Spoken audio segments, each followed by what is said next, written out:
నిజంగా దేవుడు మనల్ని జ్ఞాపకం చేసుకున్నటకు మనం ఏ పాటి వారం అండి?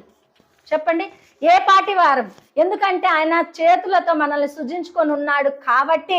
అయినప్పటికీ కూడా మనం ఆయనకు ఎంత వ్యతిరేకంగా తిరుగుతున్నా, ఎంత ఆయన నిర్లక్ష్యం చేస్తున్నప్పటికీ కూడా దేవుడు ఏం చేస్తున్నాడు తెలుసా? మన కొరకు జ్ఞాపకం చేసుకున్నాడు. మరి ఆ భక్తుడు అంటున్నాడు, మనుషుణ్ణి జ్ఞాపకం చేసుకున్నట్టు కొరకు వాడు ఏ పాటి వాడు అని అడుగుచున్నాడు అని.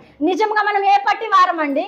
ఏ పాటి వారం? మనము కష్టము కలిగితే ప్రార్థన మానేస్తాము, కష్టము కలిగితే మందిరం మానేస్తాము, లేకపోతే వ్యతిరేకం ఉంటే మందిరం మానేస్తాము, పాస్టర్ గారు వాక్యం నచ్చకపోతే మందిరం మానేస్తాం మనం. మరి దేవుని మనల్ని జ్ఞాపకం చేసుకున్నట్టుకు మనం ఏ పాటి వారము? ఏ పాటి వారము? మరి ఆదివారం మందిరంలో కనపడాలని చెప్పేసి లేఖనాల ద్వారా తెలియపరుస్తున్నప్పుడు, నీకు కష్టము కలిగిన, సుఖము కలిగిన, నష్టము కలిగిన, సంతోషము కలిగిన నీ దేవుణ్ణి ఆరాధించమని లేఖనాలు చెప్పుచున్నప్పుడు మనము ఆయనను జ్ఞాపకము చేసుకోకుండా మనం వ్యతిరేకంగా ఉన్నప్పుడు మనల్ని జ్ఞాపకం చేసుకున్నట్టుకు మనం ఏ పాటి వారం అండి? హల్లెలూయా.